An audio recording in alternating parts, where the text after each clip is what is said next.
আসসালামু আলাইকুম। দুপুর ২টার শীর্ষ সংবাদে স্বাগত জানাচ্ছি আমি শাহনাজ পারভীন। মির্জা ফখরুলের সঙ্গে ব্রিটিশ হাইকমিশনারের বৈঠক।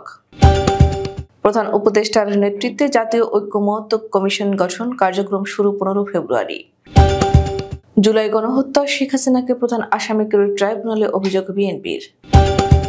র্যাব বিলুপ্তির বিষয়ে জাতিসংঘের প্রস্তাবনায় সবাই বসে সিদ্ধান্ত নেওয়া হবে, স্বরাষ্ট্র উপদেষ্টা। ঢাকার আবাসিক হোটেল থেকে আওয়ামী লীগ নেতা গ্রেফতার। জামায়াত মুনাফিকি ছাড়া আর কিছুই করেনি রিজভী। উচ্ছৃঙ্খল আইনজীবীর বিরুদ্ধে জুডিশিয়াল সার্ভিস অ্যাসোসিয়েশনের কঠোর হুঁশিয়ারি। দুই বিভাগে বৃষ্টির পূর্বাভাস, তাপমাত্রা নিয়ে নতুন বার্তা। ভোজ্য তেলে ভোজবাজি চলছে, বাড়তি সরবরাহ সত্ত্বেও বাজারে হাহাকার। আওয়ামী লীগকে নিষিদ্ধের দাবিতে কফিন মিছিল। বাতিল হচ্ছে স্বাস্থ্য খাতের ৩৮ উন্নয়ন কর্মসূচি। লিবিয়া থেকে ফিরলেন ১৪৫ বাংলাদেশি। কীর্তনখোলায় তেলের ট্রলারে বিস্ফোরণ, দগ্ধ ৪। এবং ফোনালাপে ইউক্রেন যুদ্ধ বন্ধে আলোচনায় সম্মত ট্রাম্প পুতিন। শুনছিলেন শিরোনাম, এবার বিস্তারিত। বিএনপি মহাসচিব মির্জা ফখরুল ইসলাম আলমগীরের সঙ্গে বৈঠকে করছেন ঢাকায় নিযুক্ত ব্রিটিশ ভারপ্রাপ্ত হাই কমিশনার জেমস গোল্ডম্যান। বৃহস্পতিবার বেলা ১১টায় গুলশানের বিএনপি চেয়ারপারসনের গুলশানের রাজনৈতিক কার্যালয়ে এই বৈঠক শুরু হয়। বিএনপির মিডিয়া সেলের সদস্য সাইরুল কবির খান এ তথ্য নিশ্চিত করেছেন। তিনি জানান, ঢাকায় নিযুক্ত ভারপ্রাপ্ত ব্রিটিশ হাই কমিশনার বিএনপির মহাসচিবের সঙ্গে সাক্ষাৎ করতে এসেছেন।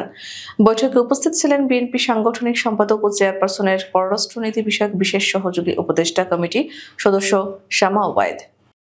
অন্তর্বর্তী সরকারের প্রধান উপদেষ্টা অধ্যাপক ডক্টর মোহাম্মদ ইউনূসের নেতৃত্বে জাতীয় ঐক্যমত্য কমিশন গঠন করা হয়েছে। এতে ৬টি পৃথক সংস্কার কমিশনের প্রধানরা সদস্য হিসেবে অন্তর্ভুক্ত হয়েছেন। কমিশনটি আগামী ১৫ ফেব্রুয়ারি থেকে আনুষ্ঠানিকভাবে কার্যক্রম শুরু করবে। বুধবার মন্ত্রিপরিষদ বিভাগ থেকে জারি করা এক প্রজ্ঞাপনে এ তথ্য জানানো হয়। এতে উল্লেখ করা হয়েছে, সরকারের গৃহীত বিভিন্ন সংস্কার কমিশনের সুপারিশগুলো পর্যালোচনা ও বাস্তবায়নের লক্ষ্যে জাতীয় ঐক্যমত্য কমিশন গঠন করা হয়েছে। এই কমিশনের কার্যক্রম অন্তর্বর্তীকালীন সরকারের প্রধান উপদেষ্টার অনুমোদন সাপেক্ষে পরিচালিত হবে। জাতীয় ঐক্যমত্য কমিশনের সভাপতি হিসেবে দায়িত্ব পালন করবেন অধ্যাপক ডক্টর মোহাম্মদ ইউনূস, আর সহ-সভাপতির দায়িত্ব পেয়েছেন সংবিধান সংস্কার কমিশনের প্রধান অধ্যাপক আলী রিয়াজ। জুলাই আগস্ট গণহত্যায় দেশব্যাপী ৮৪৮ নেতাকর্মী নিহতের ঘটনায় শেখ হাসিনাকে প্রধান আসামি করে ট্রাইব্যুনালে অভিযোগ দায়ের করেছে বিএনপি। বৃহস্পতিবার সকালে আন্তর্জাতিক অপরাধ ট্রাইব্যুনালে এই অভিযোগ দায়ের করা হয় বলে জানান বিএনপির মামলা ও সমন্বয় প্রধান সালাউদ্দিন খান। সাবেক স্বরাষ্ট্রমন্ত্রী আসাদুজ্জামান খান কামাল, আইনমন্ত্রী আনিসুল হক, তথ্যমন্ত্রী আরাফাত সহ পুলিশের ঊর্ধ্বতন কর্মকর্তাদের আসামি করা হয়। তালিকা সহ অডিও, ভিডিও ও ৪৮টি মামলার এজাহারের কপি আন্তর্জাতিক অপরাধ ট্রাইব্যুনালে দাখিল করে বিএনপি। ১ জুলাই ২০২৪ থেকে ৫ আগস্ট ২০২৪ পর্যন্ত সারা দেশে কোটা বিরোধী আন্দোলনে সমর্থন করে বিএনপির পক্ষ থেকে অংশগ্রহণ করে।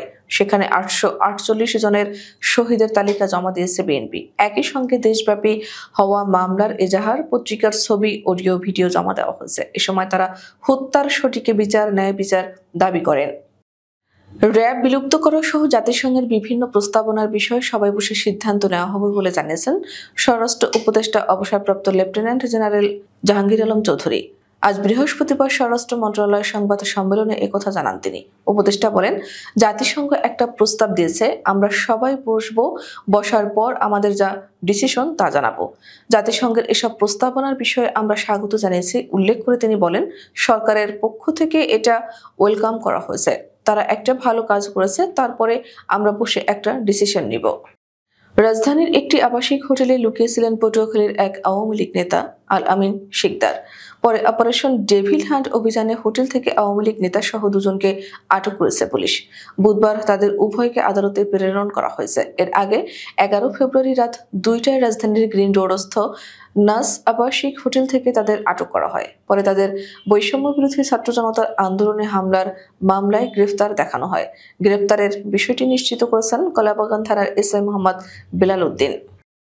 বিএনপির সিনিয়র যুগ্ম মহাসচিব অ্যাডভোকেট রুহুল কবির রিজভী বলেছেন, বিএনপি জামায়াত ইসলামকে সমর্থন করেনি। বিএনপি সরকারের উদারতার কারণে তারা দেশে প্রথম রাজনীতি করার সুযোগ পেয়েছে। এই দলের একটি চরিত্র আছে, সেটা হলো মুনাফিকি। একমাত্র মুনাফিকি ছাড়া এই দল আর কিছু করেননি। বুধবার বিকেলে রাজশাহীর বাগমারা উপজেলার তাহিরপুর উচ্চ বিদ্যালয় মাঠে শহীদ অধ্যাপক আব্দুল ওয়াহিদ মণ্ডলের 23তম মৃত্যুবার্ষিকী উপলক্ষে আয়োজিত স্মরণ সভায় প্রধান অতিথির বক্তব্যে তিনি একথা বলেন। উচ্ছৃঙ্খল আইনজীবীর বিরুদ্ধে কঠোর হুঁশিয়ারি জানিয়েছে বাংলাদেশ জুডিশিয়াল সার্ভিস অ্যাসোসিয়েশন। 12 ফেব্রুয়ারি বুধবার গণমাধ্যমে পাঠানো সংগঠনের সভাপতি মোহাম্মদ আমিরুল ইসলাম ও মহাসচিব মোহাম্মদ মাজহারুল ইসলাম স্বাক্ষরিত এক প্রেস বিজ্ঞপ্তিতে এই হুঁশিয়ারি জানানো হয়। বিজ্ঞপ্তিতে বলা হয়, আমরা গভীর উদ্বেগ ও ক্ষোভের সঙ্গে লক্ষ্য করছি যে কতিপয় আইনজীবীর উদ্যত্তপূর্ণ আচরণ ও আক্রমণাত্মক কর্মকাণ্ডের কারণে গত 9 ফেব্রুয়ারি থেকে ঢাকার বিজ্ঞ সাইবার ট্রাইব্যুনালের বিচার কার্য পুরোপুরি স্থবির হয়ে পড়েছে। বিচার প্রার্থী মানুষ অবর্ণনীয় হয়রানির শিকার হচ্ছে। একদিন বাদেই প্রকৃতিতে ছড়াবে ফাল্গুনের হাওয়া। এর আগে মাঘের শেষ দিনে দেশের 2 বিভাগে হতে পারে বৃষ্টি, সঙ্গে আগের মতো শেষ রাত থেকে সকাল পর্যন্ত থাকতে পারে কুয়াশার দাপট। 72 ঘন্টার আবহাওয়ার সর্বশেষ পূর্বাভাসে এমন তথ্য জানিয়েছে আবহাওয়া অধিদপ্তর। আবহাওয়াবিদ তরিকুল নেওয়াজ কবির জানিয়েছেন, আগামী 3 দিন অস্থায়ীভাবে আংশিক মেঘলা আকাশ সহ সারা দেশের আবহাওয়া শুষ্ক থাকতে পারে। তবে শুক্রবার সকাল 9টা পর্যন্ত চট্টগ্রাম ও সিলেট বিভাগের 2-1 জায়গায় হালকা অথবা গুঁড়ি গুঁড়ি বৃষ্টি হতে পারে। দেশে ভোজ্য তেল নিয়ে ভোজবাজিতে মেতেছে দুষ্ট চক্র। একদিকে আন্তর্জাতিক বাজারে কমছে দাম, অন্যদিকে দেশের বাজারে সরবরাহ বাড়ানো হয়েছে চাহিদার তুলনায় বেশি। এরপরও দেশের প্রায় প্রতিটি বাজারে হাহাকার। বোতলের গায়ে লেখা সর্বোচ্চ খুচরা মূল্যের চেয়ে বেশি দামে দিয়েও সয়াবিন তেল কিনতে পারছে না ক্রেতা সাধারণ। 1 থেকে 2 লিটারের বোতল যাও একটু মিলছে, 5 লিটারের বোতল একরকম উধাও। ফলস্বরূপ খোলা তেলও কিনতে হচ্ছে বাড়তি দামে। গাজীপুরে আওয়ামী লীগের নেতাকর্মীদের হামলার 7 ফেব্রুয়ারি রাতে গুরুতর আহত হন শিক্ষার্থী আবুল কাশেম। আহত অবস্থায় তাকে ভর্তি করা হয় ঢাকা মেডিকেল কলেজ হাসপাতালে। চিকিৎসকরা জানান, তার মাথায় বেশ কয়েকটি কোপের জখম ছিল। অস্ত্রোপচারেও হয়নি কোনো উন্নতি। পরে বুধবার বিকেলে মারা যান আবুল কাশেম। ঢাকা মেডিকেলে ময়নাতদন্ত শেষে আবুল কাশেমের মরদেহ নেওয়া হয় কেন্দ্রীয় শহীদ মিনারে। বৈষম্য বিরোধী ছাত্র আন্দোলন সহ তার জানাজায় অংশ নেয় বহু মানুষ। জানাজার আগে হত্যার বিচার দাবি করেন ছাত্রনেতারা। আওয়ামী লীগকে নিষিদ্ধের দাবিতে তারা কফিন মিছিল করেন। রোগ নিয়ন্ত্রণ, টিকা, পুষ্টি কার্যক্রম সহ স্বাস্থ্যের 38টি বড় উন্নয়ন কর্মসূচি সচলে বিকল্প ভাবছে সরকার। এক ছাতার নিচে সবকটি কিভাবে কার্যকর করা যায় তা নিয়ে আগামী সপ্তাহে বৈঠক ডেকেছে স্বাস্থ্য মন্ত্রণালয়। বৈঠকে অংশীজনের মতামত নেওয়া হবে। এরপর চলতি মাসে সরকার নতুন কর্মকৌশল প্রণয়ন করবে বলে সূত্র জানিয়েছে। দেশের স্বাস্থ্য খাতের সিংহভাগ অবকাঠামো, রোগ প্রতিরোধ, স্বাস্থ্য ব্যবস্থাপনা ও সেবামূলক কার্যক্রম পরিচালিত হয় কৌশলগত পরিকল্পনার মাধ্যমে। 5 বছর মেয়াদী সেক্টর কর্মসূচি প্রায় 7 মাস বন্ধ থাকায় পুরো স্বাস্থ্য ব্যবস্থাপনায় স্থবিরতা দেখা দিয়েছে। চাকরি হারানোর ঝুঁকিতে আছেন অনেকে। 1998 সালে প্রথম সেক্টর কর্মসূচি শুরু হয়। বর্তমানে স্বাস্থ্য মন্ত্রণালয়ের 2টি বিভাগের আওতায় মোট 38টি সেক্টর কর্মসূচি রয়েছে। লিবিয়ায় আটকে পড়া 145 বাংলাদেশিকে দেশে ফিরিয়ে আনা হয়েছে। বৃহস্পতিবার ভোর 5:30টার দিকে বুরাক এয়ারের একটি চার্টার্ড ফ্লাইটে দেশে ফেরেন তারা। এক বিজ্ঞপ্তিতে এ তথ্য জানিয়েছে পররাষ্ট্র মন্ত্রণালয়। বিজ্ঞপ্তিতে বলা হয়, আন্তর্জাতিক অভিবাসন সংস্থা লিবিয়ার ত্রিপোলির বাংলাদেশ দূতাবাসের মাধ্যমে লিবিয়ার বেনগাজি থেকে এসব নাগরিকদের ফিরিয়ে এনেছে পররাষ্ট্র মন্ত্রণালয়। দেশে ফেরার পর হযরত শাহজালাল আন্তর্জাতিক বিমানবন্দরে পররাষ্ট্র মন্ত্রণালয় ও আন্তর্জাতিক অভিবাসন সংস্থার কর্মকর্তারা তাদের অভ্যর্থনা জানান। বরিশালের কীর্তনখোলা নদীতে জ্বালানি তেলের ড্রাম ভর্তি একটি ট্রলারে বিস্ফোরণ ঘটেছে।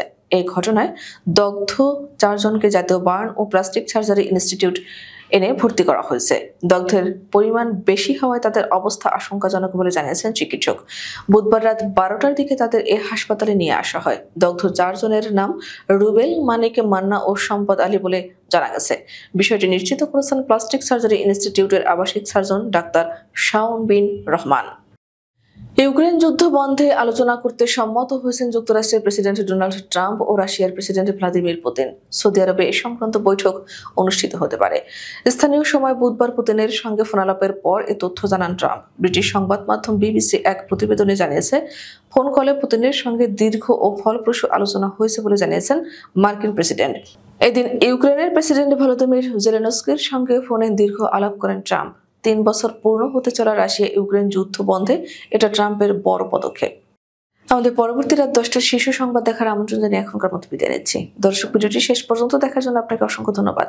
নিত্য নতুন সংবাদ পেতে আমাদের ইউটিউব চ্যানেলটি সাবস্ক্রাইব করুন ও নিয়মিত নোটিফিকেশন পেতে বেল বাটনটি ক্লিক করুন এবং আমাদের ফেসবুক পেজটিতে লাইক করুন। এছাড়াও আমাদের ভিডিওতে লাইক দিয়ে শেয়ার করুন। আল্লাহ হাফেজ।